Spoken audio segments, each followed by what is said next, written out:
Good time, damn good time, a damn good time. It's a podcast, we're having a damn good time. Go Browns. Go fucking Brownies, baby. Let's just get into it. Welcome to the show, ladies and gentlemen. I'm Steve Schaefer. Yeah, I'm Cody Adams. And this is a damn good time podcast. Hit him with it. Browns win! Yeah, fucking Browns gotta win, baby. Is there anything more we could ask for? Not for a Thursday night snowy football game. Yeah, that was bananas. Personally, I don't watch it. I'm a nerd. I go to sleep early.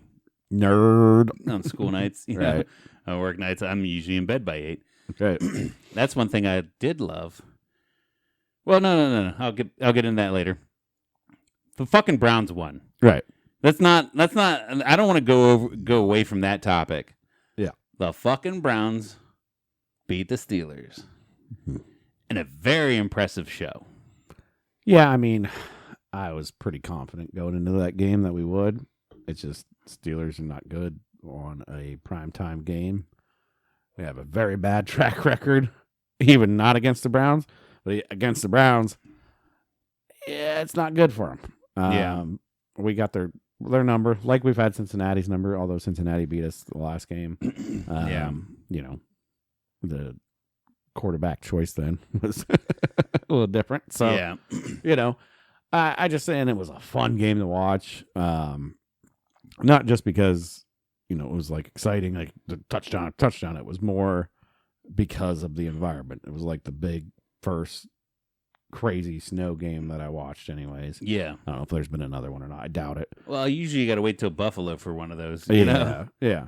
Most places are domes now, let's be honest. Most places have domes or retractable roofs or whatever the hell's going on, so you don't get to see a snow game anymore. Right. And I have the fear that that's probably going to end up being what it is, except maybe one team's going to hold out and be like, no, you come up here, you play ball. Yeah. You play football. And it'll probably be Buffalo, because I feel like that's their shit. Right. You know what I mean? Yeah. Like, that's their shit. It used to be our shit, but with like global warming or climate change or whatever the fuck you want to think is going on. Earth cycles.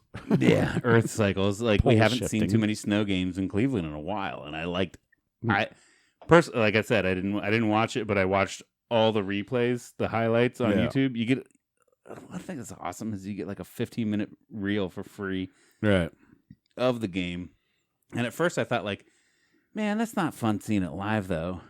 But when you don't watch it, I was sitting there like at the gym going, what? Yeah. Oh my God, he missed that, or oh, that interception was crazy. Or like, you know, like it still holds value. And the cool thing, like, it was a packed house. And because you got a lot of Steeler fans in Ohio from, you know, one, it's either, you know, the Browns when they basically tore the team down and moved to Baltimore, essentially. A lot of people became Steelers fans then. Yeah. Or two, it's a bunch of douchebags in Ohio that are like, oh, no, I like the Steelers. Well, they win. And Pittsburgh to Cleveland's only, what, like 3 hours? Right. I mean, it's not far. So you could travel with your team there. An hour or two, maybe. Like, it's not far. Yeah. Well, it's like 2 hours probably, right? I mean, it's an hour and something from my house, and it's not far. We'll say 2.5. But we have a lot of Pittsburgh fans. It's just how it is. I mean, probably growing up as kids too. If you had to suffer through watching the Browns and Pittsburgh win Super Bowls, you might have been like, "Oh no, I like those guys better." Yeah. You know, and no offense, but offense. Most of the people that live in Ohio and around Cleveland that are Pittsburgh fans, most of them I don't like. Yeah. They got a little bit of arrogance about them. There's a couple I do like. No, there's people I do like. There's a lot of people I like that There's are a dude I work with. Pittsburgh fans, but there's a dude I work with. It's like the smartest motherfucker in the building. If I had to find the smartest motherfucker in the building, it's this guy. But he's the quietest. Yeah, he's just a mild-mannered, ill-tempered. But I bet you if you piss him off, he'll fuck you up. Sure. Because he's also like he's like 6'1", probably. Like he's you know. Maybe like I'd peg him as like 190, 200 pounds. You know, he's not fat, but he's not built. Yeah. But I bet you piss that dude off, he's going to fuck you up. Because them quiet ones, you know, sometimes them quiet ones fuck you up. and he's a Steelers fan. And it's funny because he doesn't talk too much, so nobody knows he's a Steelers fan. There's like a newer guy that he's been here for like a year and a half, still didn't know he's a Steelers fan. And we're talking fantasy football, all this bullshit, and he's just walking through the shop one day. He's like, I don't give a fuck about fantasy football. All I know is that the Browns rule and fuck anybody that's a Steelers fan. I'm like, okay, what was that? He's like, yeah, fuck all them. They're all stupid. This, that, and the other. Like, we got one in here, right? And he's like, what? Like immediately put his foot in his mouth. He's like, what? Who? And I'm like, that guy right there. And I think everybody's got that kind of same impression of him. It's like, he's like that quiet, cool, collective dude, but like, I don't want to mess with him, really. I don't know what he's capable of. And he's like, oh, sorry, I meant he's like, oh, I didn't know. I'm sorry. I meant Steelers fans are cool, but anybody that's playing, any teams that are playing me in fantasy suck. That's what I meant to say. And I'm like, yeah, right. Shut up. Yeah. No, it's a good. Well, it used to be a good rivalry. I feel like it's kind of still there, but it kind of went a little wayside with Baltimore and how the teams have been and played out. So yeah, it's not. Oh shit! Yeah, just from Pittsburgh proper to Cleveland Stadium is only a 2-hour drive. Yeah. So that's and then obviously you got there's a lot of cool people in Ohio that are Pittsburgh fans too. It is wild because it's like, Ohio's got 2 NFL teams, Cincinnati and Cleveland, and then Pittsburgh's not far away. So it's kind of like, yeah. I mean, I get why people would be Pittsburgh fans too, but again, some of them I don't like. Oh, dude, that's wild. It's farther to get to Cincy. To Cincy, yeah. It's almost a 4-hour drive from Cincinnati proper to the Browns Stadium. So Ohio's a big state, of course. Yeah. So of course you're getting a lot more travelers on Pittsburgh Cleveland games, vice versa. And I bet if we're on the eastern side of Ohio, so of course we got more Pittsburgh fans. Where if you go on the western side of Ohio, it's probably way more Cincinnati fans over there mixed in with Cleveland fans. So it's just a big mix of people, dude. But. Yeah, I don't want to glance over the Cleveland win yet. We got this bottle here. Take shots for them. Every time they win. And we got one. And then we got to down it if they win the Super Bowl. Yeah. Yes. Those chances are probably not going to happen this year. So I have we talked about this off camera, but I have a lottery ticket for a very expensive bottle of Maker's Mark bourbon, barrel aged something or other. Right. And if I win the lottery, I got to pay $150. But to buy it outright, it's like $600. And I said if I win that and we get in our possession and we're still doing podcasts within the next 20 years, that they finally win the Super Bowl. Hopefully year 20. Yeah, we're going to down that bottle because of that. But that being said, if I don't get that bottle and somehow between now and then we do get a Super Bowl win, we have to do something better than fucking Crown Royal. I mean, do we? I think so, dude. I think so. We owe it to the fucking Browns, man. Hey, I mean, it was a good win. Now we're 3-8. So. It was a fantastic win. Go Browns. So what are our 3 wins? I know we got Pittsburgh and I know we got Baltimore. What was the other one? Oh man, what was the first one? It's not a division win. It wasn't, right? No. It's a good question. I don't even remember now. I think it was because it was early on, or was it Miami? Well, it doesn't matter. But yeah, they're rolling a little bit, and then of course, Jameis Winston is. That dude he is fantastic. If anybody saw his pre-speech footage, hilarious. If not, go on TikTok, go on YouTube, whatever, and just search his quotes. The dude is just something. He's something different. He's something to be seen and heard. A lot of times it's nonsense and goofy stuff, but I love it. Jaguars. We beat the Jags, 18-13. All right. Well, because I'm looking, because like it doesn't just give me this year's. Oh, okay. All right. No, it's right there. See, Jaguars up 1. That was the first game. Yeah. Yep. And then lost to the fucking Giants. Lost to the fucking Raiders. Obviously, we lost the Commanders. Those dudes are balling out of control this year. Well, yeah, if you go search his quotes, I forget what exactly he said. It was like, they're like, oh, what was the message to the team? He's like, or how you feeling about today's game? He's like, the horses are ready. Yeah. And everything's through the Lord. Yeah. And, we're going to go play by play. And it's just whatever. It's just like. And you were showing me that video too, because like, how do you feel about the weather today? And he went from normal straight face to big old smile on his face. Huge smile on his face. So we're playing in the snow.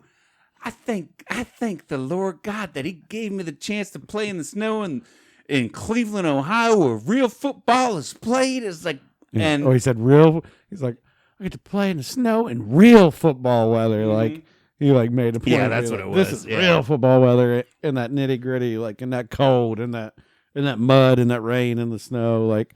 Because now it's all, I mean, I don't know what the percentages of domes are. I'm pretty sure it's pretty high, but it is fun. And like I say, it was a fun game to watch. It wasn't like crazy. I mean, it was kind of good. I mean, I think the over under probably went a little over, maybe, or it was close to it. And the defensive play and like all the things that were going on. There's a lot of jarring back and forth, dudes shoving each other. Just getting into it, like the old rivalry stuff, which, I mean, it's still been a pretty good rivalry, so yeah, it's been fun. Okay. So here's another thing. I don't know how much I trust AI. I'd rather just find a link and click on it. Right. But they're showing me on the search, NFL stadiums open air. Obviously, Miami Dolphins. What are you going to get? Some rain? Yeah, maybe. That'll still be hard to play in. Yeah. Buffalo Bills, they're snow one. Only 10 to 32. Cleveland Browns, roofs, snow one. Lambeau, snow ones. Okay. I thought it was more than that, but maybe not. Only 10 out of 32 stadiums have roofs or are considered domes. However, more teams are considering adding roofs or canopies to their stadiums. I don't know. You got a fucking Dallas dome and they're still worried about the sun. Yeah. Oh, God. I don't think we've done a podcast since that. No. The Jerry Jones comment. He's like, oh, what's the sun? Who cares what the sun is? I know where the moon is. Like, what the fuck does that even mean, dude? He's like, not to get political again, but he's like the Joe Biden of NFL team owners. Like, he's out there saying shit. Nobody knows what it means. Who cares? So does I know where the moon is, though. I know where the moon is. Like, what? And like that pass, CeeDee Lamb had no fucking clue where the ball was. No, couldn't see it. He even like put his hands out just hoping. And it was like 3 feet over there. He's like, you know what I mean? He's like, I can't see. Like, they're all going to come out with dark tinted visors after that. Like, there's no way. Well, depending on the time of the day. Right. You know? Yeah, because the next game was like they played in that stadium was a nighttime game. So it was like, okay. And that's what I heard, other podcasts, people talking. They're like, well, we'll know where the moon will be at. Yeah. Well, that's even like, I think it's a very famous podcast. I don't want to give them credit on ours because they don't sponsor us or anything. But there's one that we listen to. And they even said, like, well, wouldn't you use that to your advantage to know which side you're kicking or receiving from? Yeah. So if you're in the second half and you're the sun setting, like, put them in that end zone. Right. If you don't, we're talking about the Dallas Stadium, basically. It's a big retractable dome. Yeah. Which... Apparently, when they retracted last week... They hadn't opened it in like 2 years or something. Yeah. Or a year and a half or whatever. And they opened it up. And pieces of sheet metal were falling from the ceiling. Started dropping. It was like 2 pieces. It wasn't that bad. But like, they did open it early enough. There wasn't actual like fans in there. But there was a bunch of staff in there. And the one piece came kind of close to some people. And the other piece landed on the rafters. And they're like... If you don't go up there and like get that down or secure it, you can't play this game because there's a big piece of sheet metal comes flying down at any point in time and just cut somebody in half. Now that it's open, the wind comes through. So they went up and secured it, and which was funny because they did all that and then they ended up closing it back up. Like, but then on the one side of the stadium, they have like a big statue or torch or something. I think it's a torch going, and that's where the sun sets. And they have built big glass windows over there. Probably because like, oh yeah, we'll have the sunset in there. That'd be beautiful when you're playing a game. Yeah. No, bad idea, because it's just blaring right through. Yeah. So whoever's throwing on that side towards that glass window has got that sun just directly in their face. And I heard, which one of heard through the grapevine or a podcast or maybe TikTok or some shit. I don't know. But then they had a press conference like 2 days later, and then they put curtains up because that was Jerry. They were like, "Well, Jerry, can't you just put curtains up?" Like, no, we're not gonna change. Might as well just move the stadium. Like, smart ass remark. Like, might as well just move the stadium. Why are we gonna put curtains up? Blah blah blah. And then they did a apparently, supposedly, fact check me on this because I'd like to know the truth because I'm not gonna delve into it. Apparently, they did a press conference right there, but they had curtains behind the windows for the press conference. So I was like, dude, you could do it. Well, because the moon was on the other side, apparently. It's like, I know where the moon is. Over there. Come on. Fucking delusional asshole thing to say. First off, let's just move the stadium. Fuck it. Tear it down, build another one, and move it somewhere else where the sun's not at. I know where the moon is. Like, what the fuck? Like, I got enough money. I don't care. I was tired of this one down. It's whatever. I like my windows over there. But I mean, that's just Jerry Jones. I mean, I bet you. Is he married? There's got to be a woman and his wife, right? I bet you 100% they go to do the plans for the stadium. He's probably sitting there doing like, oh yeah, what do you think, hon? What do you think about? No, he probably hired the most expensive architect to fly out, and was like, yes, we'll do this, and then we can have this beautiful sunset view, and he's like, yeah. Well, that's what I'm saying is 9 times out of 10. Well, he wasn't. It's probably he's probably like, yeah, man, make the fucking stadium fucking awesome. Give us the world's biggest jumbotron. Let's do all this. Yeah. And then somebody's like, do you want the sun setting through? He's like, I don't give a fuck about the sun. I know where the moon's at, right? I don't give a fuck about the sun. And then the woman in his life, whether he's married or mistress or I don't know his I don't know his female status, but the female in his life, his female inspiration was probably like, but wouldn't it be cute if you could just see the sun through those windows? He's like, I don't give a fuck. It's like, no, they should do that. He's like, okay, I'll do this for you. Orange glow. Wait, it's got like that whole statue thing there too. Like it's a whole piece. That part of the end zone's like a whole piece. Like, yeah, it's got like I think it's like a big. I don't know if it's a torch or what's going on over there. I can't remember exactly, but it's like a whole piece, and then big windows. So it's kind of like a reflection of like how beautiful is this, right? But I and not to get too misogynistic or any of that, but how many times do you like, oh yeah, that'd be awesome, let's do that, babe, I love that, that's great, that's actually a fantastic idea, and you roll with it, and it's like, my babe. So my wife used to work for a winery in Canton. And Canton's where the Football Hall of Fame is. Yeah. This man is so arrogant that he flew his helicopter. Not he flew it, but he had his helicopter. Yeah. He flown and landed on their property. No flight path. Didn't tell him he was doing it. Just landed on their property. And he's Jerry Jones. So he's like, what are you going to do? What are you going to do? So I guarantee he built that whole thing, had the whole thing designed as his. No, when I'm dead, they're gonna remember me. Like, when they're getting blinded by the sun. This is my piece de resistance. Like, when they're getting blinded by the sun. This is my legacy. Yeah, maybe it wasn't. I don't think that has anything to do with a woman. Okay, I think that's all his arrogance. Okay, that was just a theory, and you can see where I'm going at with that. Sometimes I can see, but it sounds like with his ego and with his attitude and the way that person is, that because there was probably 200 people working on that, and every one of them was probably like, hey man, like contractors, like, hey man, like the sun comes down on the side. Is it gonna be blinding them? Like, do you want us to put like some big blinds in these things? Yeah, but you can cover it up real easy because it's only drop some fucking curtains, man.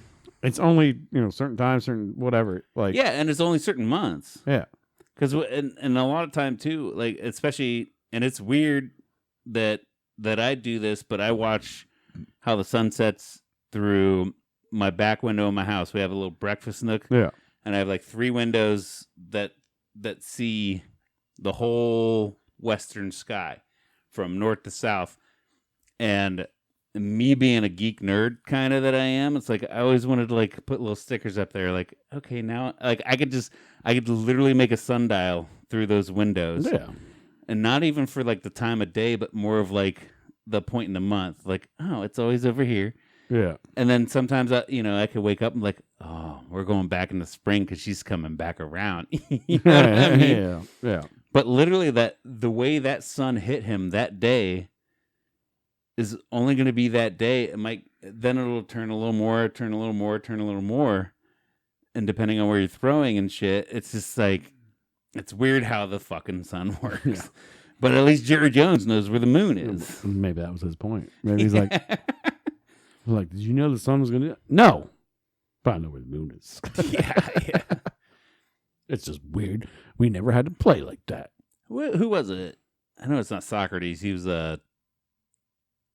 is it Aristotle was the guy that mapped out the planets and shit? Sounds right. I'll run with it. Just throw out big names. Sounds right. but no, it's cool. It is cool how like you can watch how the sun sets in different places at different times of the year and shit. And it just so happened on that day at that sun position at that throwing arc and where CeeDee Lamb was in the end zone that the sun was right in his fucking eyes. I mean, there's a bunch of plays you saw that they couldn't, and like people, and the funny thing is, it wasn't like it was the entire field either. It's like half of the field. Yeah, it was just like the end zone. You see it on TV, but it slowly moved too because it's like the sun's moving, so it's like moving too, and it's like, well, shit, you don't want to throw into that as it's setting. That line's going. Yeah, like. But yeah, anyways, it's interesting that somebody didn't think about that. Yeah, and that people are moving down. I thought there was more places that were. And literally, like one person, the question, couldn't you put up curtains? He's like, let's move the whole stadium. What? Curtains are easy, bud. You think it's more frugal for you to move the whole stadium instead of putting up fucking curtains? Put a big curtain with like every Dallas Cowboys Super Bowl win on it, whatever. Yeah, and banners. Yeah, put a fucking banner up. Roll it down when it's going to be bad, and you can roll it right back up with a push of a button. Sure, it's probably going to be a few $1 million. You got it. Yeah, you got it. How many billions do you put in that fucking stadium? Yeah. How much money do you put in knowing where the moon is? Anyways, let's move on from football and where the moon is, because I know where it's at. It's right there. I kind of want to stick to the topic of football, but I didn't want to glance over the Browns win. With football being said, I spent a whole week on the West Coast in LA. Right. And then I went from Friday to Hawaii and was there till I got back Wednesday. Yeah. All that being said, I love the time zone of the West Coast, and I even more love the time zone of Hawaii for football. Yeah.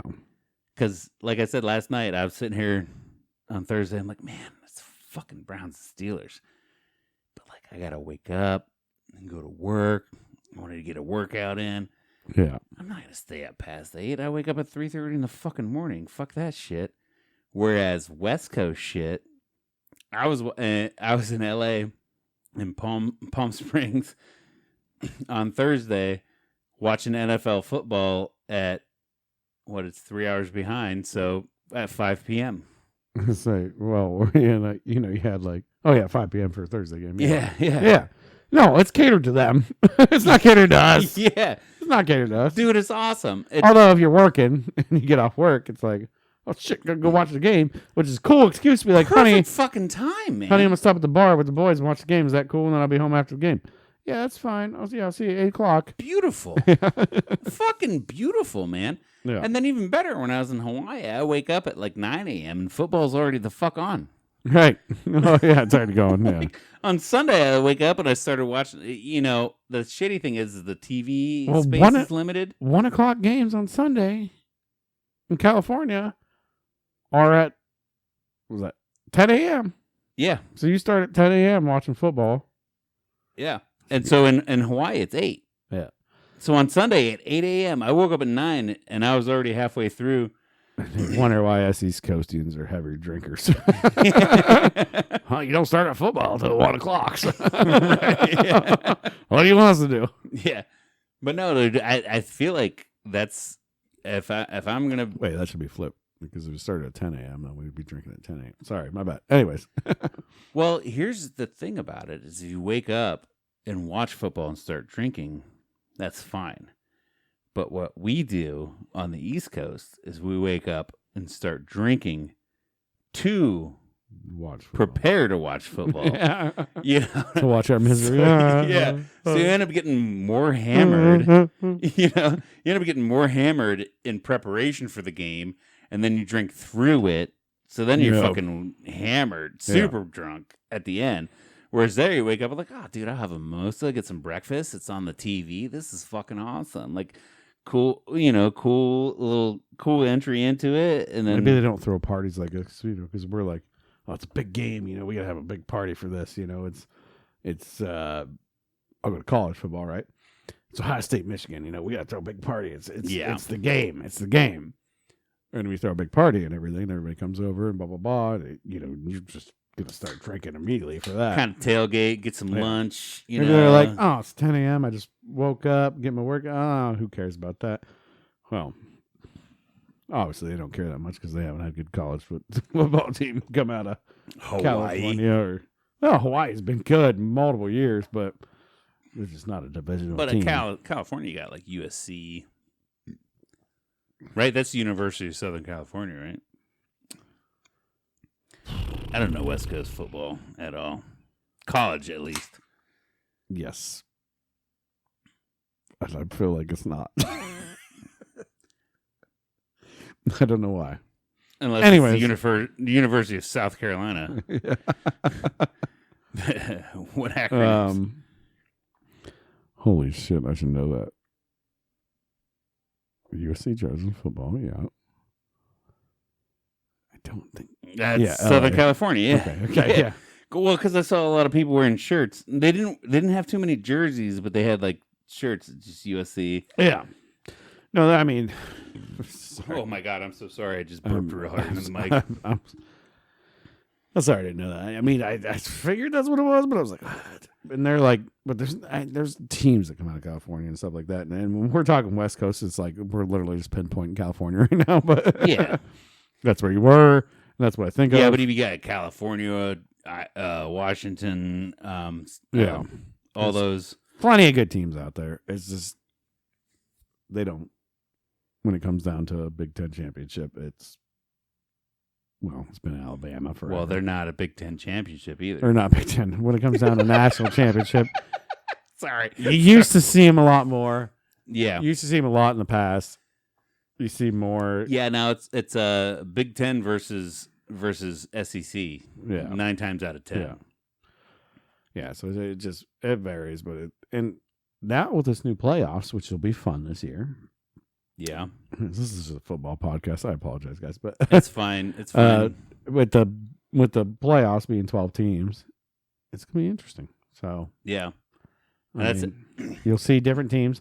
Like Hawaii went completely undefeated one year, and there were teams that went in with one loss, and they were like, "Oh, why don't we get a shot?" And they're like, "Because you're Hawaii, and you're not really like you're gonna get." We watched the tape.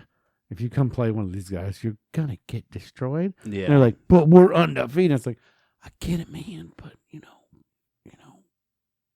there ain't a lot of money in it. Right. But I will tell you this: whispers. I want to throw props to your wife's favorite team. Team up north, yeah. Yep. I was out in Imperial, California, which is southern. It's going to be more east of LA, kind of right between LA and Palm Springs. If anybody knows where the fuck that is. I went to a lab. I was doing work there. The guy my point of contact, my guy was really cool. He didn't give a fuck about football at all. Sure. But then he had a guy come in because, as I'm doing shit, he has to, the products that he's testing with our equipment, he has to hand them out to the linemen and shit. So this lineman guy came in, and you could tell they were good friends. Like, oh, hey, man, how's the barbecue? Blah, blah, blah, blah. All this shit. And he's like, oh, hey, because normally when, people pass through, they don't ever introduce me to, the people that pass through. But, you could tell, because the guy liked me a lot. My point of contact liked me a lot. And then he's like, oh, hey, man, let me introduce you to this guy. This is Steve Schaefer from the company that comes through and does all of our calibrations and stuff. He came all the way here from Ohio. And he's like, Ohio, right? And he's like, yeah. And he's like, go blue. And I'm like, mm-mm. He's like, ow. I'm like, yeah, man, no, I'm OH. And he's like, He's like, we should hate each other right now. I'm like, yeah, I guess. But he's like, no, I get it. And it was kind of one of those fun things. He's like, yeah, I'm from Michigan originally, moved out here. He's like, I'm a Michigan fan and all that stuff. It's he's not the wake up, so you can say their name. Yeah. But he's like, it's cool too. Sometimes you see people out here. You always see Ohio State fans. You always sometimes run into Michigan fans and stuff. And it's cool when you see those people where you're from. And he's like, some guys can be dicks about it. Some people can be fucking assholes about it. Nah, dude, I don't give a fuck. And I even told him, my fucking best friend is married to a girl from Michigan.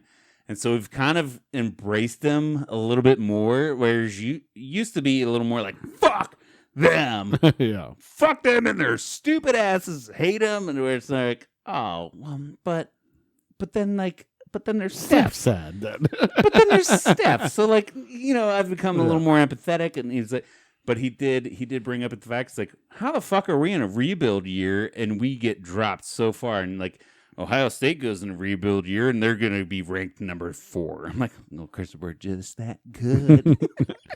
Because it was. I had to dig at him a little bit. It was a rebuild year, but we only lost a couple games, and that was it. Now how many games? We got money. Yeah, no, I just thought that was funny. Yeah, what's money, mother? I go to California and meet a fucking Michigan fan. I go to fucking Hawaii, and one of the first people I talk to, I go to this roadside stand. They're selling Vaifala. It's this weird punch of coconut juice and pineapple juice. And it was super pulpy. You can chew on this shit.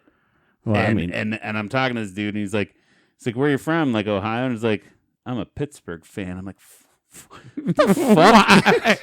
Why? What the fuck is this universe, man? It's such a small world. Ohio might be one of the most hated states by other people. Probably, for sports I guess. Teams and stuff. I don't know what it is, but. And then you got me going out there representing us. So these guys are all assholes. Well, it is funny. Because it's not just the college football stuff and everything, but that is big. Because I went on a cruise. I was down in the British Virgin Islands, and there's literally an Ohio State bar. There's Ohio State fans everywhere. There's Michigan fans everywhere. Because people go to school. They're big. They're big known schools. Right. Ohio State's a big known school. It's known for churning a lot of students. Yeah. Same with Michigan. Same with, a lot of these big schools. So, they're just big fans because, hey, I went to school at Ohio State, and that football is a big part of the culture there. Right. Michigan's big part of the culture there. So yes. It's not only that, we didn't go to school at Ohio State, but that was just, I have a lot of family that did, but it was still it's ingrained in you. And when I say a lot of family, I'm like 3 people. But yeah, it's you live in Ohio, you like Browns, and you like Ohio State and titties. Yeah, and I'm trying to think. Sorry, it's the last one in there. Titties. Because everybody loves titties. Dude talk, sorry. I feel like even most straight females enjoy titties, too. They're like, oh, yeah. Man, those tits look good. But who doesn't love titties? But anyways, what I was going to is just that. it's just culture of it. It's the culture of it. Yeah. And like the whole like we hate Michigan, like blah blah blah, and they've been our rivals forever. And they technically have more wins against us than them, whatever. Right. And then the last couple of years they beat us. Right. But we went on a streak for like 10 years of whooping their ass. Yeah. And then I had my children, and I blame them. Because we lost for 2 years. But this is the year they have Michigan blood in them. Yeah. But I got my daughter. I broke the curse because I got my daughter Charlotte. If anything, if you think about it, everybody says like you get half from the husband and half from the wife. But I feel like most of the kids end up with more from. They've baked in there. They've been juiced in there. She's probably sitting there, she's like, "Oh, come talk on my belly," and you're like, "Ohio State's the best team ever," and like, "Yeah, listen to Daddy," and then go to sleep on it, and then and like, "Don't listen to Daddy." Charlotte, 3 years old right now. I put football on, and she goes, I got her. She's because like I just get amped up, football's on anyways, but it's just for fun. I'm like, football, and she goes, football, nice. Yeah. Go Bucks, and she goes, go Bucks. So I got her going, go Bucks, just yelling football. I feel like that one, football's on. I feel like that one almost might make your wife a little more upset. And that doesn't really. I mean, I know they're going to be kids. They're 3-year-olds. They're not. They're just figuring out speech, and all that. But. Yeah, but I also feel like just watching the way you guys have grown them, it's always been like, Jack's going to be your guy. He's going to be your Ohio State guy. And then Charlotte could be her girl. She'll be the Michigan girl. You know what I mean? It might be flipped. I don't know. Oh, shit. That's Daddy's little girl, Mama's boy. That's still fun. So my mom watches the kids, and Charlotte was over there, and my mom had an Ohio State shirt on, and she walks up and points at the Ohio State and goes, Daddy. Daddy. At least she's already so associating the block O, the Browns helmet, whatever it is. She knows that's football. She knows I watch it, and she goes, Daddy. At least it was that, and she didn't open the fridge and find a random Coors. Oh no, she does that too. She does that too. My Coors Light's in there. She goes, Daddy. That's Daddy's beer. That's Daddy's drink. That's Daddy's drink. That's Daddy's drink. That's Daddy's shirt. And she just points at it and goes, Daddy. And Jack just goes and picks it up and tries to drink it. It's like, fuck that. He's like, hell yeah. Like, take that shirt off. It's mine now. Like, what the fuck? Daddy's shirt's my shirt. Punk. I'm the man of the house now. Well, so I'm going through this now. It was last Monday. This Monday. Yeah. So by the time this podcast comes, it'll be a week ago. But yeah. Jack decided, you know what? I ain't afraid of crawling on this crib anymore. And just scaled the side, and now he does it like it ain't even nothing. Yeah, that's a scary point in time. Yeah.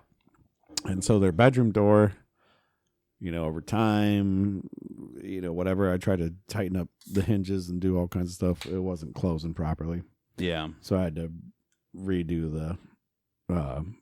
oh, yeah, because when houses sink, that's a shitty thing. I have a couple doors in here. Yeah. Where it's like, you go to latch it, it doesn't latch. So you got to bend it. There's so many videos online of how you you put it in the latch, pull the pin out, and then you bend the things around. Well, first you check the hinges, make sure they're all tight and the door and tight and something. Stuff. And you put a shim behind the hinge and that'll fix it.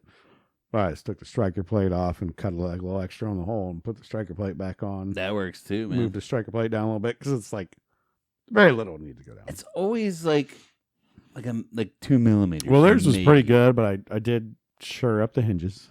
Yeah. So a little homeowner 101. Check your hinges first if your door is not shutting properly. Yeah. Look at the top of your door. You'll see it's got probably a little bow down to it. And normally you can remove the middle screw. And sometimes there's just a short one. And you can put a big old boy in there. Yeah. And the reason we do the middle because it sets back towards the stud where the two front ones just go in the drywall. Not going to do you a lot of good. Drive that. Put a good 3-incher in there. And that'll pull that back straight. Sometimes that'll fix it. If not, it didn't. It fixed mine a little bit. Got up, and I'm like, it's still off. Just my house is just old from like half my house is from the 70s, and the other half is from 2015. They all settle. Yeah, and then sometimes like it'll close in the summer, but it doesn't in the winter, depending on how dry or moist the air is. Sometimes like, okay, maybe I just need to give it a little pop up and pull it up. Yeah. So I ended up just shimmying out the door lock hole, put the striker plate a little bit lower. You can see a little bit, which I can just put a little white paint on it, and then nobody's ever going to notice. But I had to secure that door because we're watching Monday Night Football. Just put the kids down. You know, it was probably 30 minutes later. All of a sudden, here comes Jack just tearing out the kitchen. I'm like, oh no. Steph looks at me all bushy-eyed like, what just happened? Yeah. I said, yo, we're done. We're done. Yeah. He knows how to get out of the crib now. Yep. And once he does it once, and he's confident with it, which he just did, we're done. He knows he can do it without getting hurt. Went and put him back in. I did it 6 times that night. I ended up sleeping in the room with him. I'm like holding his hand to the crib. Yeah. Which was the cutest thing ever, too, actually. Oh, it's so adorable. Well, I didn't sleep in there. I shouldn't say that. I was sitting up against the wall and just like putting him to sleep. I'm like, we hadn't, the door's not secure. The room's not secure. Like, I'm like, I can't have him waking up in the middle of the night and just like busting out. I'm like, I'm not ready for this. I mean, the room's secure for the most part, but it's like, right, yeah, just getting tightened up a little bit. And then like, but I don't want him to open the door and then grabbing a chair and like going up and grabbing one of my chef knives or grabbing a knife or something. And right. It's like, I don't know what's going to happen. So I guess I sat in there with him. And it was cute because I was sitting against the wall. And kids do the cutest things. They're adorable as fuck. First he reached across and like hit my arm, and he wanted to grab my hand, of course, and hold my hand while I fell asleep. Just hold Dad's hand, just be touched by Dad.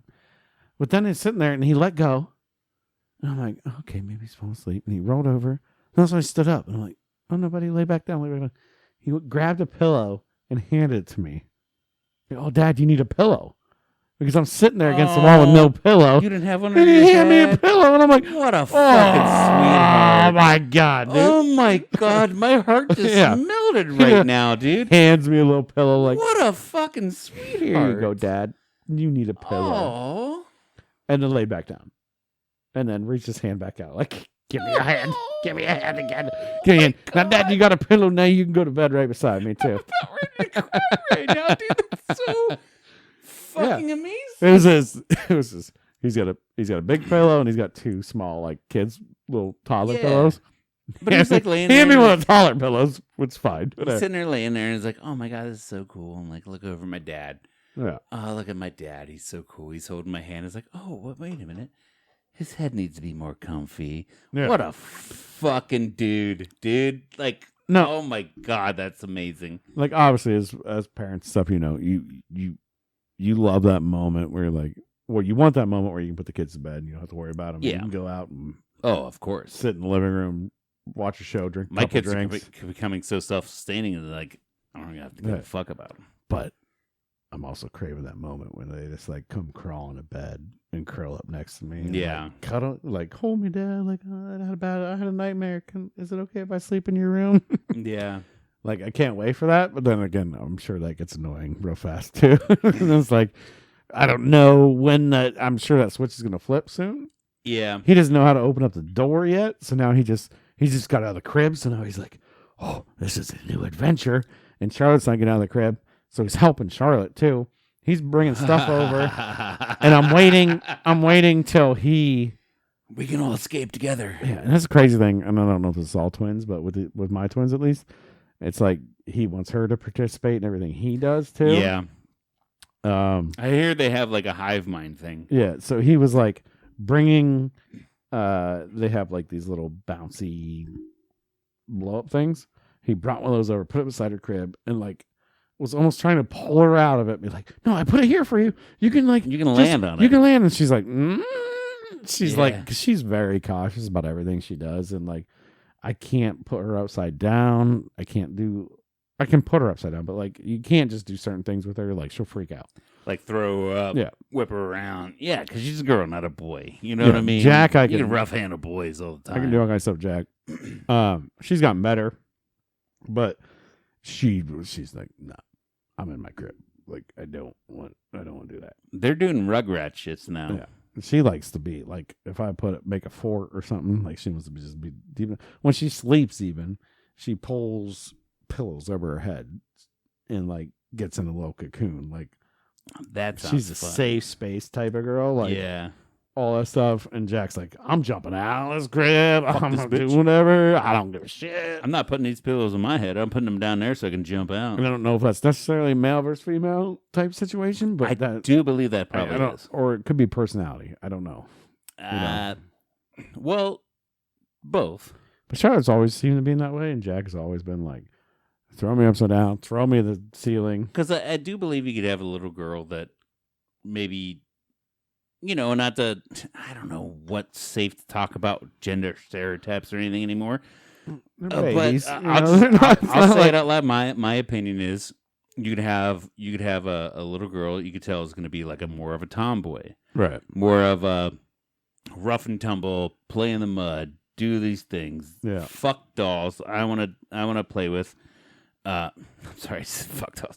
I meant fuck playing with those dolls. That's what I and I want to play with Tonka trucks and play in the mud. He's got something weird in his closet, folks. I'm sorry.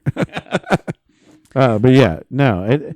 And then you could have boys that also do have the exact same desire. Right. Like, I don't want mud. I don't want dirt. I don't give a shit about that. I'd rather do all this other stuff. So I don't know what the point I was trying to make there. You were just talking. I mean, you were talking about the girls, the boys, and how they sleep and how they do stuff. Like, because I was like, Charlotte makes and Jack's jumping out of the crib, but it's like, and I don't know if that is a personality thing or not. Obviously, I only have 2 kids, so it's hard to judge. Yeah. I have watched other people's kids. I've seen other people's kids, and I don't know. I think it does come down a little bit of personality too. Well, there's definitely traits and different things that go into the kids. But Charlotte's been scared since she was, 1. I think it's, if anything, I think I it's can see more her of a crying more when she had a situation, and that could also be, different things, not just gender, but like biological, like sinus related or brain related or like anything like that too. Like, but personality related, I do believe that yours is more of like a kind of a case study because they're twins. They're born at the same age, right?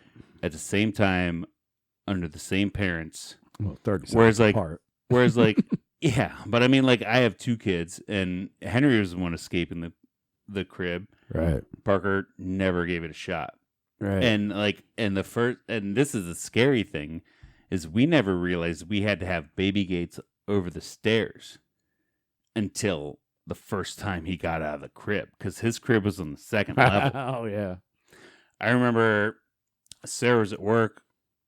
I was oil filled, and I came off of like a huge hitch, tired as fuck, put him down, and then I went down and I just laid, because we always kept his door open because he couldn't get out of the crib, didn't have to worry about it, and I'm laying in the chair.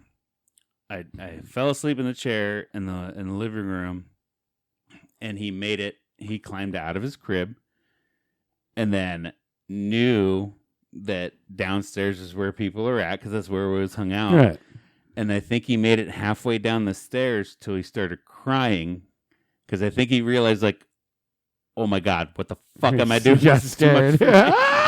So I'm, just sleeping in the chair, and I wake up to Henry at like maybe 2.5 years old, halfway down the stairs, holding on the banister rails, crying, screaming, like, oh, fuck, dude. What just happened?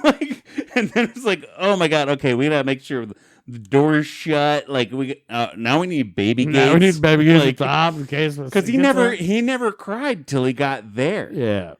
You know, he was like, I'm on a fucking until he mission. saw you, and then he's like, oh, wait. Yeah. Now I can get help. Well, I actually think he might have just saw me and he's like, I'm going to go see him. And then, like, as he's maybe doing more stairs, he's like, he might have stumbled on one. But at least he had his hands on the banister. I think that was what it was. He probably, like, went and, like, slipped and then got scared and then started Didn't learn the belly slip. Yeah. I was like, what the fuck, dude? So I ran up, grabbed him, and, you know, pulled him down the chair and calmed him down. And then he went back to sleep and I put him to bed and like, okay, doors are shut. And I ordered Baby Gates on fucking line, you know, because he never meandered about upstairs. Well, I was waiting for this to come. You know, he's always throwing his leg up over that railing and stuff. And it's just like, when's it going to happen? When's it gonna happen? Now it's like, hey, let's just make them beds and let them play in there until they fall asleep. Yeah. So, I don't know where we'll go, but enough about kids. Can we take a little 5-minute break real quick, folks? And we'll be right back. All right, we're back. We're back at it. We're back at it. We're done talking about dumb toddlers and shit. So you were in California. Yes. But you had quite a little trip, didn't you? I did. I had it was a 10-day trip. Mm-hmm. Total. I did a full week in SoCal. And then since I was in SoCal, it's cheaper to fly me than to Hawaii to do that job. So I did this trip last year. If you go back a year in podcasts, you'll hear me talk about it then. But SoCal's so fucking awesome. Yeah. I love California. Yeah. I do. And I don't give a fuck. Like, there's so many people like, oh, did you deal with all the liberals out there? Like, fuck you and your politics and bullshit.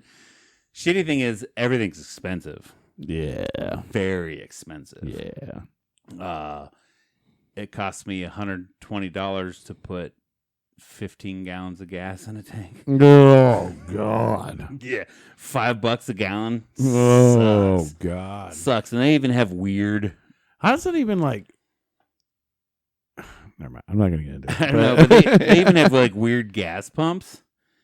So, like, the nozzle that you put in your shit here doesn't look like anything you put out there because they have, like, this weird hose around it so that any fumes that come out, it can be recycled back in, which is probably a cool thing, I guess. It's probably good. Yeah. Sure. That might be one thing we should take Trippage. from that. Yeah.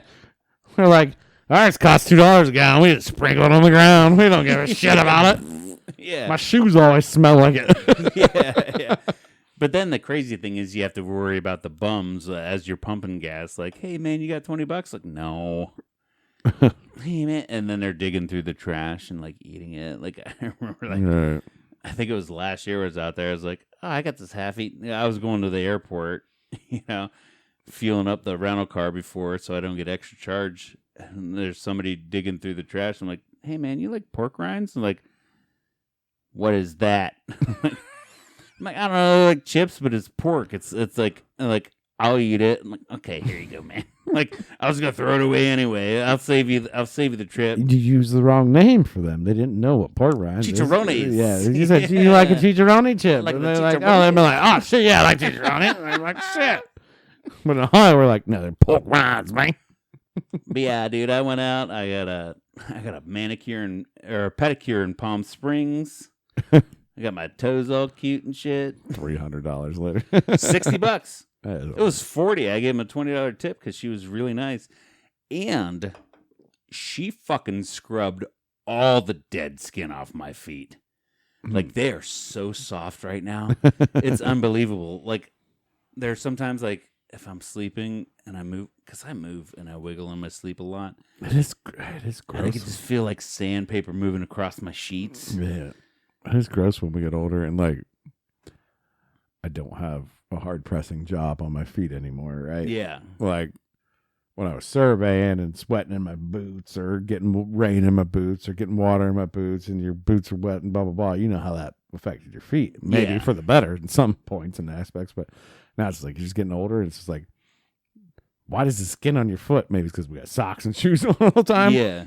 it just collects. It doesn't shed off like the rest of your body. So now you get like a thick callus of dead skin. Yep. And I'll tell you this much right now. Go get yourself a pedicure, even as a man. I've been asking you to do it with me. Oh, dude, I'll go tomorrow. Yeah, I wanna do it once. And she trimmed through my cuticles. Yeah. My wife does it every once in a while. I got a nice salt scrub up to my knees. And she took like this pumice stone, and that's why I gave her a $20 tip, because like she literally was sitting in there with like a towel on her shoulder. I'd put my foot on her shoulder, scrub, scrub, scrub, and then put it back in the water, and the next foot, scrub, scrub, scrub, and then put it back in the water, and then that, she's softening up all rotating the layers, keep scrubbing, so much scrubbing, so much dead skin, and then the towel, because she had a black towel on her shoulder, and I could just see all the skin that was left on it, and I'm like, oh my god. And like I hadn't trimmed my nails in probably like 3 weeks too, so she had to deal with a lot. Yeah. Yeah. But when it came out, fan-fucking-tastic. Dude, I can kick my feet in sheets, and I don't feel like I don't feel like I'm ruining my sheets anymore and shit. Right. Dude, pedicures, men don't realize how awesome pedicures are.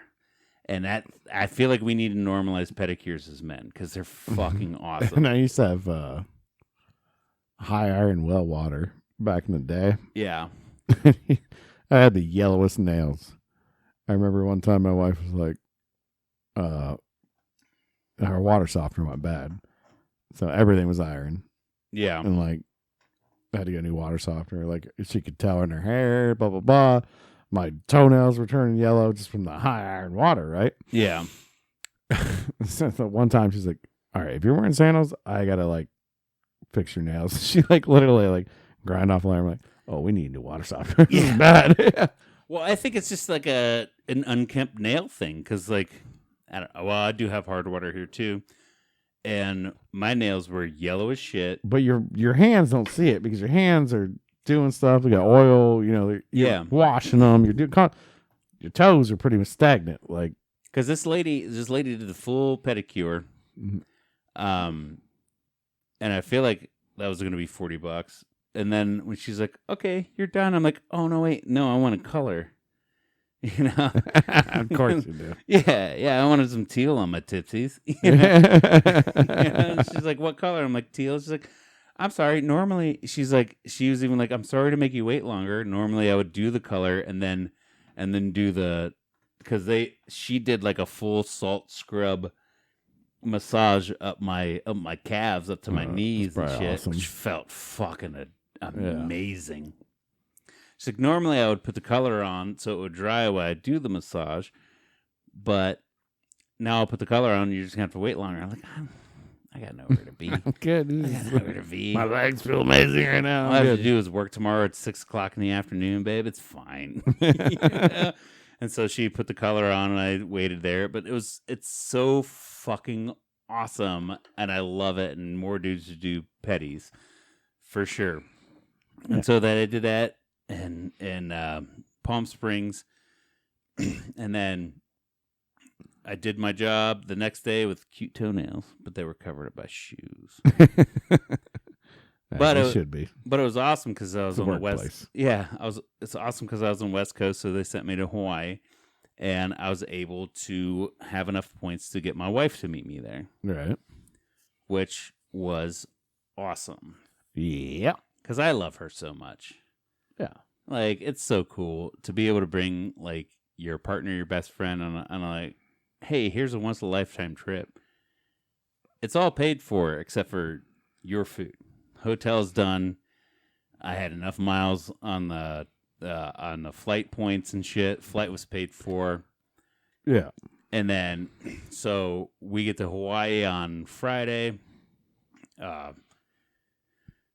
Got in, started drinking. Usually on Friday nights they do fireworks on the beach there. Yeah. In Honolulu. Oh yeah. But it's very touristy. But this night it was so windy, and they even had like, I don't know, you get on your phone, it's like they give you weather updates and shit.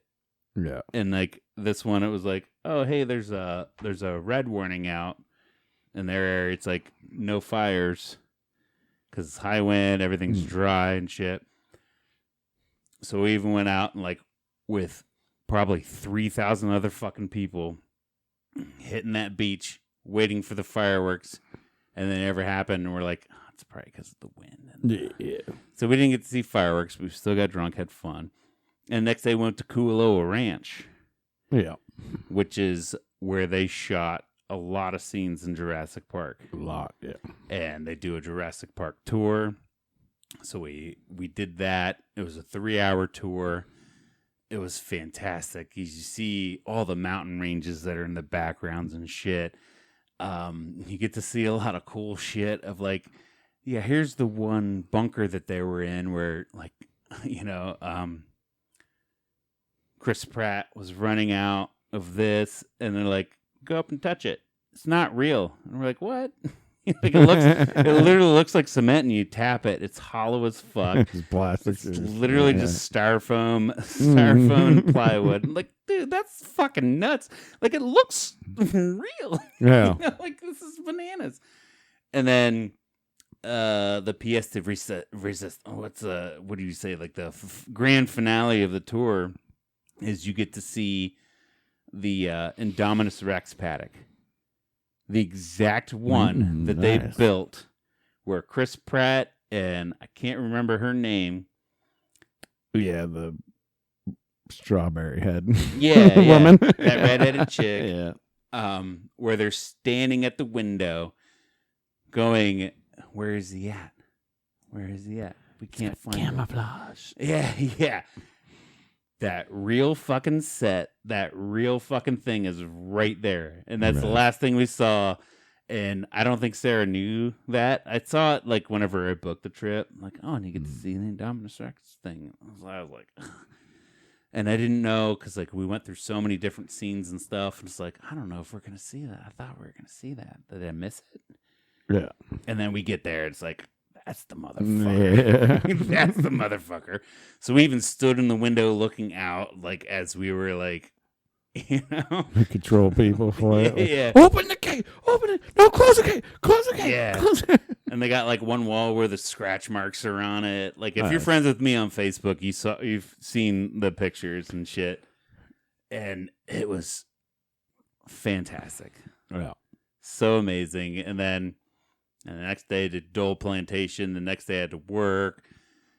The next day after that, we got tattoos and shit. I got a dope ass piece on my calf. If you're friends with me on Facebook, you can see it or comment in the pictures. I'll send you a photo of it. It's fucking dope ass tats. Yeah, got the tat. You and Sarah both got tats and all that too. Yeah, I had been in Hawaii. It was years ago. So where do you remember which island you went to? It's the same one. Oh, Oahu. Yeah. Yeah, because you were telling me. I told you where to get some food and stuff like that. Because last year when I went, like, just drive up the coast and you'll find it's L&L barbecue.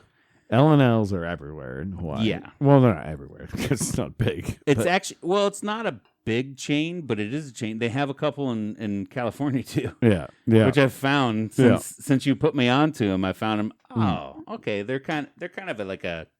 They're kind of a chain, but it's like they're fast. A McDonald's-ish, but not anywhere near It's a franchise. It's a franchise. It's a franchise, yeah. It's a franchise, but it's supposed to be made to be quick service. So it's like slow cooked meats and like stuff. Like, like, here's a pound of rice and here's like slow cooked short ribs, or here's like. I got the short ribs. Here's all this beautiful food. And then they give it to you in a styrofoam box and you're like, Jesus, this thing weighs fucking 2 pounds. Yeah. And you sit down and you're like, and you start eating, you're like, oh, and their spam musubi is like $2.50 a piece, but it's like a pound. Yeah, spam musubi. So like good. Each piece is like its own half pound. Actually, I ate at some very nice restaurants when I was there. Yeah. I think I'd just go back for the L&L. Yeah. Like I shouldn't even care. Like that's just my style. I'd just be like, give me that shit.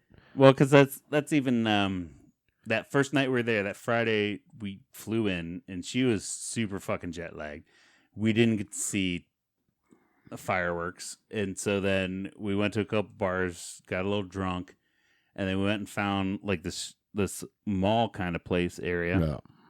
Yeah. And we're hungry, so I was like, there's an L&L there. I'm like, almost like a food court. Yeah. I'm like, I'm gonna get some L&L, and she's like, would it be dumb if I got it's not PF. Oh, PF Chang's. It's not PF Chang's. What's the fucking Pan Express? It was Pan Express. She's like, it's my first night in Hawaii. Should I get something different than Pan Express? I'm like, no, because you're not a very exploratory eater. Get some fucking Pan Express. It's fine. So she got Pan Express. I ordered $45 worth of L&L barbecue. Yes, give me all of it. And then I tried her chicken. She tried my chicken. She's like, oh, it's almost the same. Like, yeah, you could have got L&L and be like, I got a Hawaii staple instead of Pan Express. And then, of course, we couldn't remember Pan Express, so the rest of the trip's like, yeah, you dumb bitch. We eat some PF Chang's.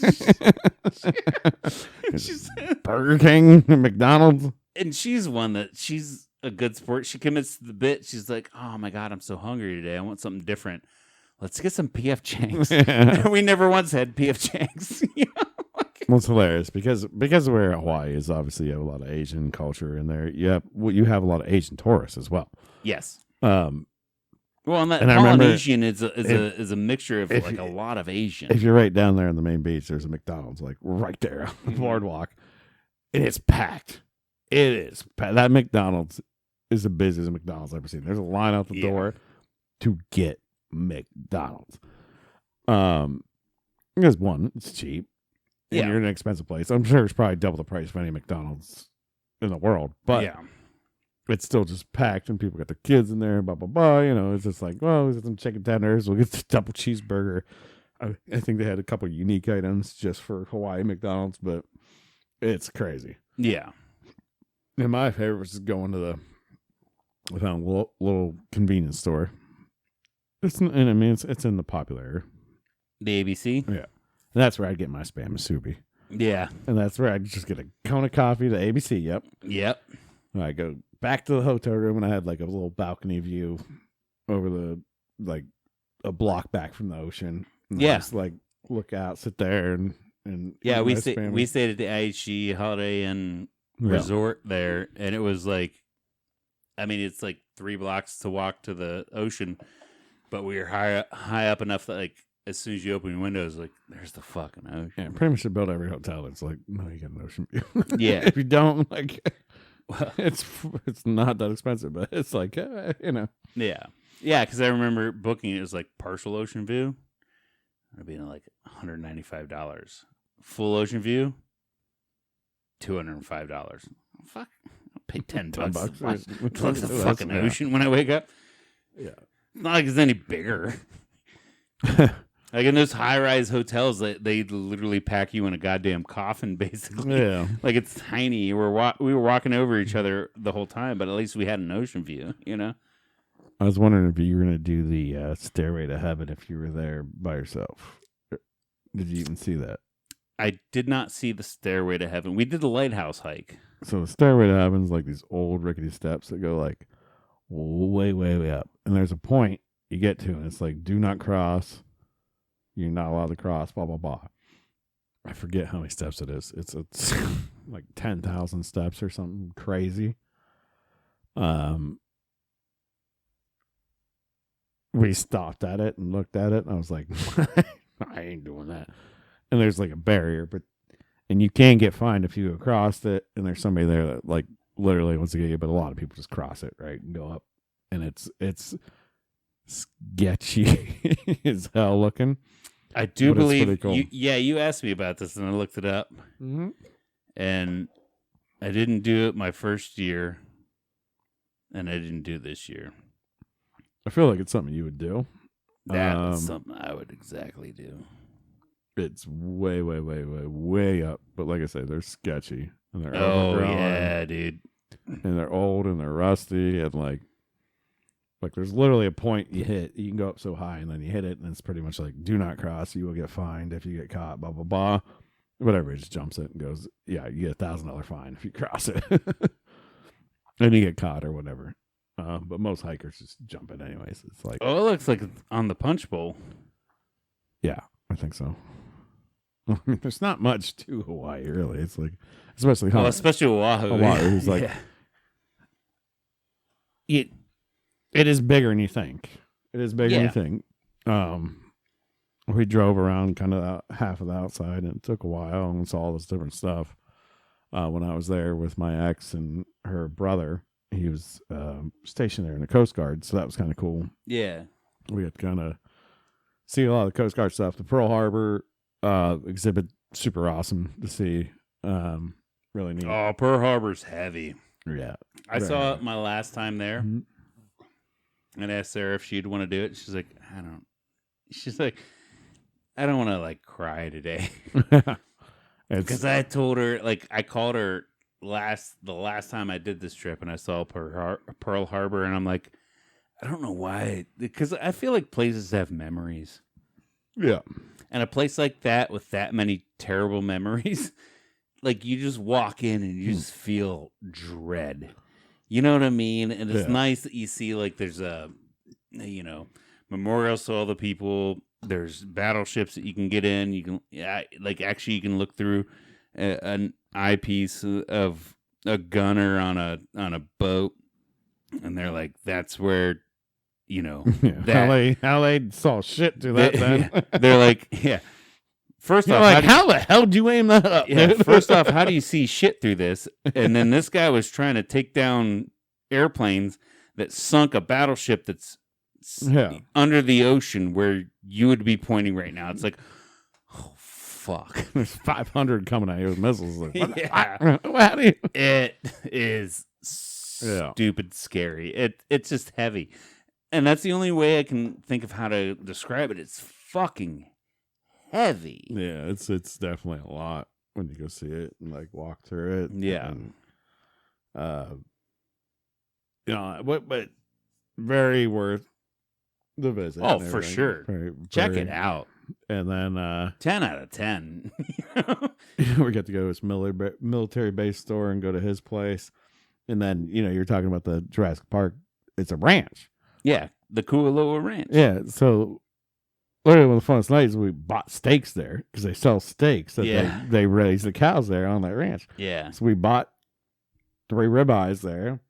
Took him back to his place, grilled him up. Nice.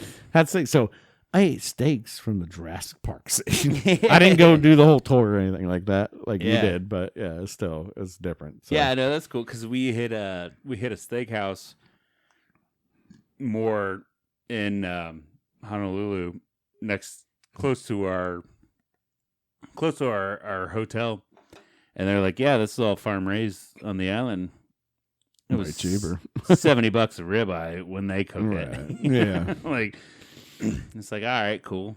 Yeah, I think I paid $25 back then. Now they're probably like $50 a ribeye just for raw. I even told a lady that I was like, I get one steak. I got the asparagus and the mushrooms that I'm getting as sides and 2 beers. That's my check. Everything else is on her. It's like, I can expense this. Right. And then I still felt guilty because it was like $175. But it's, hey, man, everything's expensive. I'm sure they charge them more to send you out there, too. Oh, so, yeah. But, yeah, Hawaii's a interesting place. Fantastic. I would love to go back and not go to that island, though, and go to, like, one of the ones that's not. And, like, I've been years out. You're just recent. I like to go to the ones that's not as populated with tourists. I kind of want to check the Big Island because they still have an active volcano there. Yeah. I kind of want to see that because, like we can go poke some lava with a stick. Yeah. Because, like, when I came back, there's a couple guys like, what'd you do? How was this? How was that? And then one guy was like, did you see any active volcanoes? Like, actually, Oahu doesn't have one. But now I kind of want to go see one. That's why it's the tourist one. Yeah. But yeah, so you did that. I was also off on vacation last week too, so that's why we skipped last week. Sorry, guys. He was Gabe's in Hawaii. Busy as fuck. I took a week of vacation because my work just surprised me with one, pretty much. Not that they were like, hey, we're going to give you one because you're doing a good job. It's like, hell no, you've been here 5 years, so now you just get one. So I took a week off. And they're probably like, if you don't use it, you're going to lose it next year. I know we've talked about the casinos and stuff before, but I had a really interesting casino experience. Yeah? So Monday, me, my brother, and a buddy went down to Mountaineer Casino in West Virginia. That's close to my house. Yeah. You know? That's the one in Wheeling? It's in West Virginia. It's a little north of Wheeling, but yeah. It's Wheeling Island and then Mountaineers north. Okay. It's all on the Ohio River. It's right across the river. So we went over there, and I dreaded slots. I hate slots. Don't do slots. Yeah. I'm a table game player. That's what I do. No more craps, even. I went ham on slots. Yeah.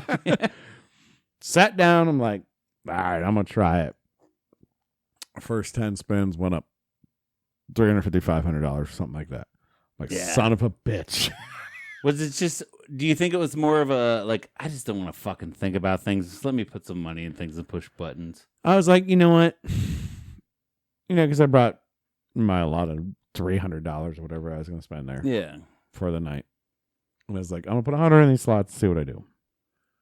I go up like $500 on the first machine. Nice. I don't normally hit bonuses. I only had like one or two bonuses before that, and every time I put $100 in the machine, top screen is like ding ding ding. And ding, finally, it was like it just went.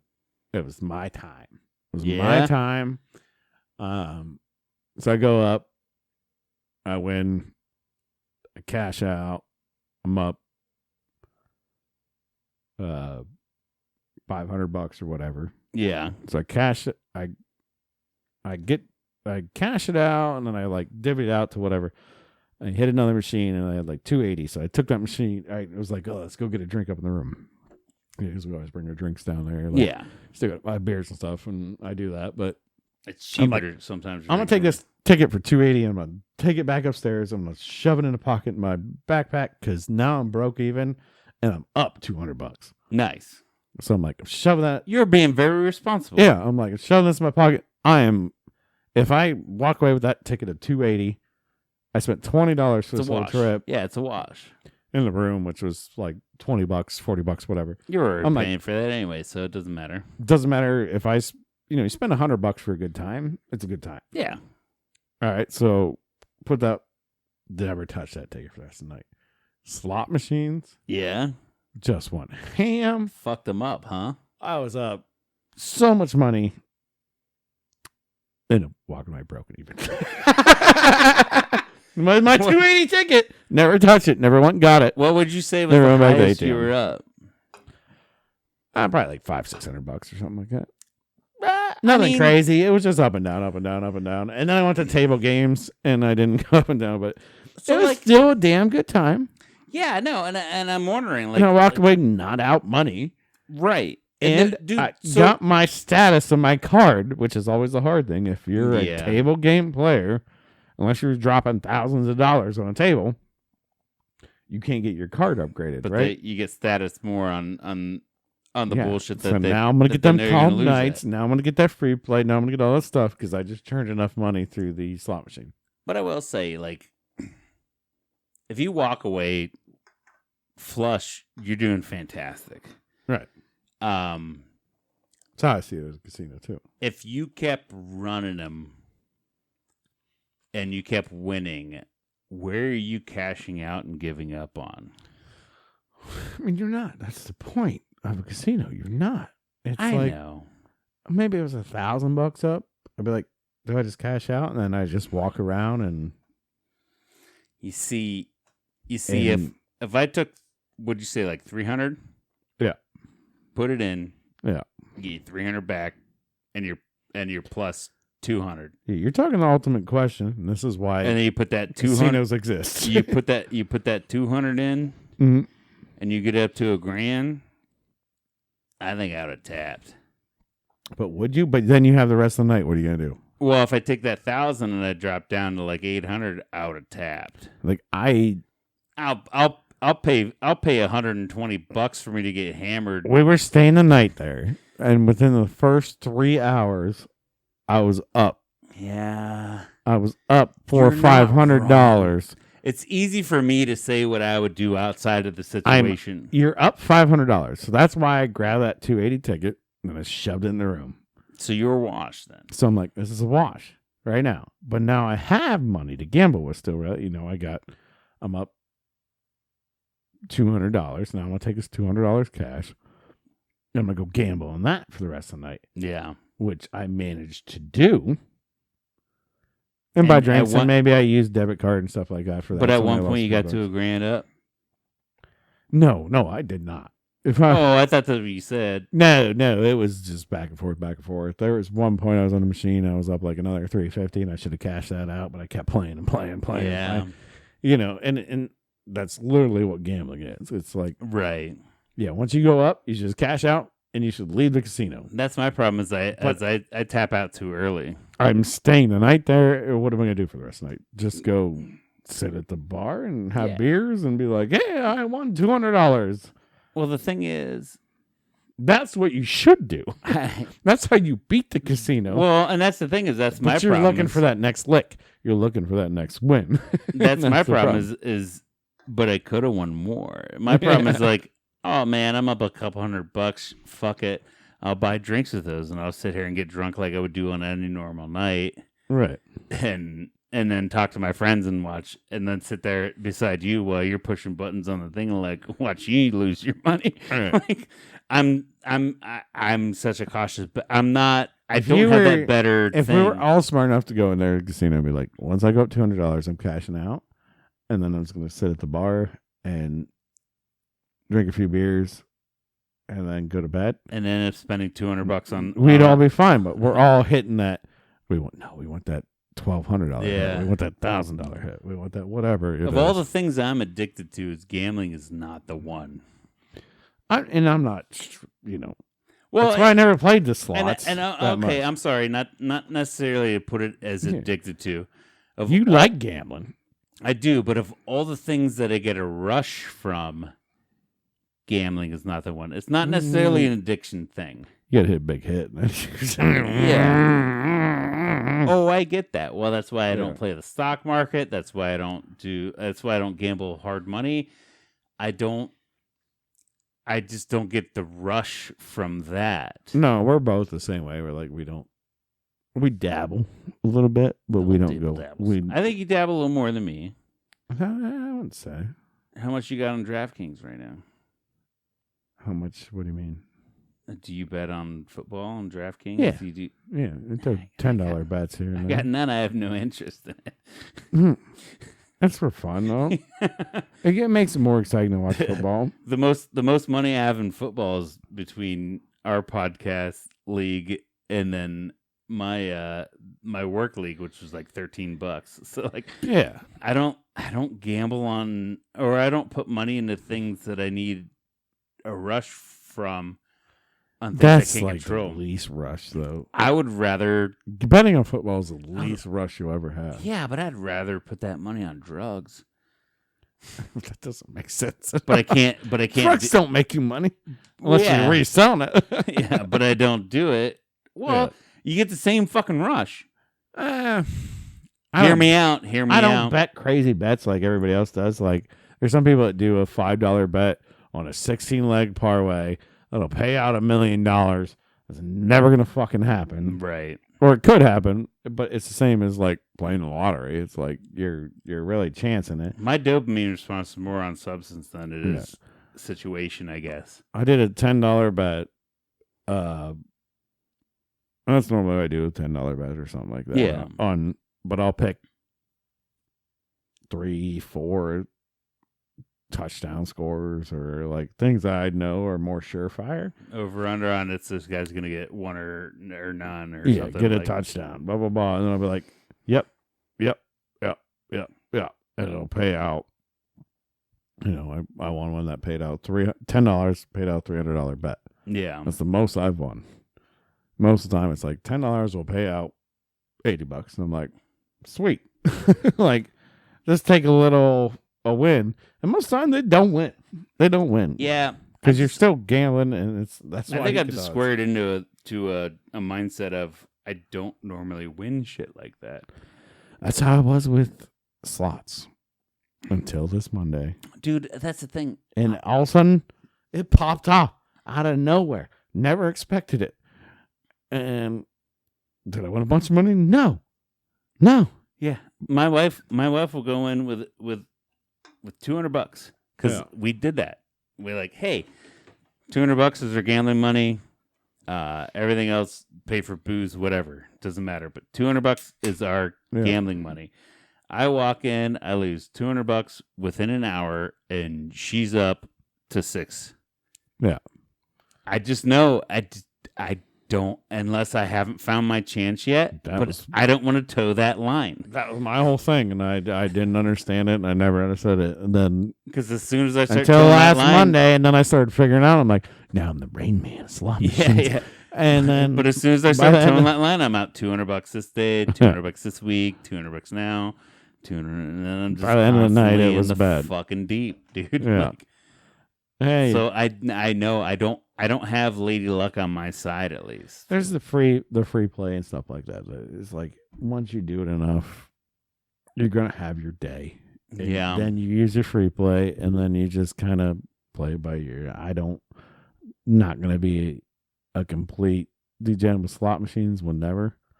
I like the table games because it's just fun to sit down and bullshit with people and throw cards around. Always love doing that. Whether it's I play euchre for free, right? But that's just it. So, but yeah. Anyways, and that's almost even more to my point is like more. I'll burn that $200, lose it, and then let me spend $200 more on us getting hammered together. Like I'll buy drinks. Let me spend $200 more that either I lose it in the slots or let me buy shots for the group. I mean, I think that's just people in general. Yeah. There's people that like to go and just hit them slot machines hard, well, and there's people that just like know the value of a buck. It's hard for them to put $100 in there. And I do believe there are some people just have fucking good luck. Yeah. Like Sarah, she goes when we go to any casino, she's like, "Where's the Wheel of Fortune machine?" She'll put $5 in, and all of a sudden, within $5, she's already up on the doo doo doo doo and like playing the wheel and shit. Like, I got a free spin. Like, what the fuck? I just lost $200 over there. I sat on lucky sevens and I can't hit shit. On penny bets across 3 lines. 3 cents. Well, no, you're betting $3 a bet, but you're like, I don't know what's going on. No, it was 3 cents. It was literally a cent. Like, and I was trying to like 1 penny bet, Bob. Still, but then whenever I go baller on big bets, okay, I have $200 in there. Give me 5 spins, $200 gone. And less than a minute. Oh, I have no luck. Well, that'll be it. Yeah, man. I think we've rambled on long enough. Yeah, we talked about sports. We talked about gambling. We talked about Hawaii. Some trips. We talked about kids. We got you a lot of content here. Because we missed last week. Oh, I do want to give one listener throw out. I got some feedback from a listener. You want to throw one listener out? No, a listener call out. Thank you. Yeah. He's going to throw you out for talking. Throw you out. No, sorry. We got some listener feedback. Okay. My cousin, the one I was talking about the last podcast when we were drinking the meeting of 77, still not going to name him. Keep that. But as soon as he heard it, he knew. He texted me. He's like, dude, I almost forgot all about that. I was laughing my ass off. Oh, and he brought it up. Yeah. And then he brought up the fact that, too, like, during that day, I think it was because we were kind of talking. It was like, I think it was before we did all that. We were rolling around. He was driving. I was riding shotgun. I think it was, I can't remember what car it was. Steve and his cousin. If you didn't look last Let me know. Steve and his cousin were being goofballs running out in the middle of a highway. The cool thing is, hiding from people. I know he's listening, so if you can remember what car it was, I think it was a Ford F-1. No, a Ford Ranger. No, because sometimes details matter. You know, when you're not to general public. When you're rebuilding that unless it was like it was a piece of shit rusted green F-150 hauling ass before we did pulling a semi. But before we did all that median drinking that we did when the cops were after us, he had a very dope ass potato gun. And we were terrorizing the streets with a fucking potato gun. And I accidentally let it off inside his shit.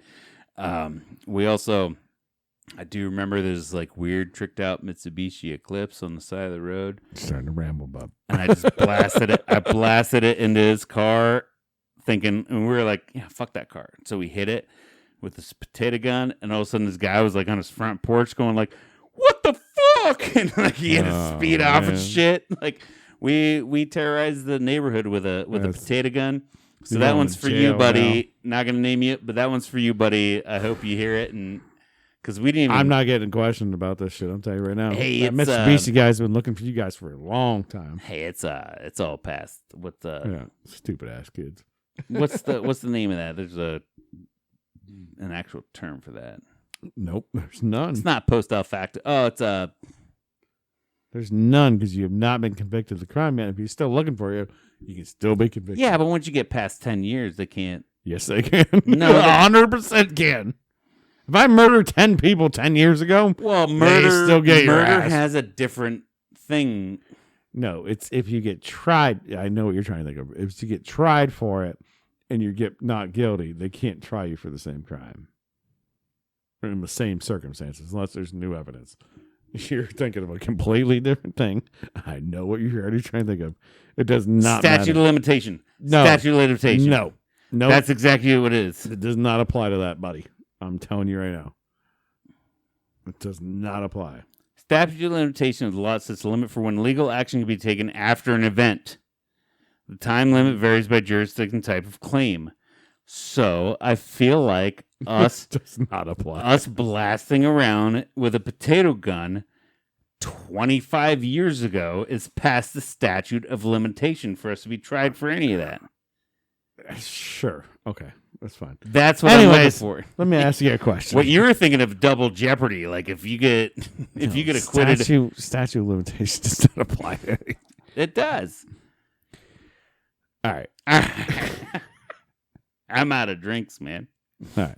Well, cheers with your fist. Yeah. Love you, Bob. Love you, bro. Hey, did you have a damn good time? I did. Take the chance, click like and subscribe. Do all the things, click the buttons, follow us. We'll be back next week. And yes, dude, I did have a damn good time. Did you have a damn good time? I had a damn good time. I love you, bro. Tell your folks about us. Tell your grandma about us. And, hey, just share us. You know? And we love you, the listener. And let us know about statute of limitations. Because I'm pretty sure I'm past that. All right. Unless they find you. Love you. Good night. And they will kill you. Sorry, that's creepy.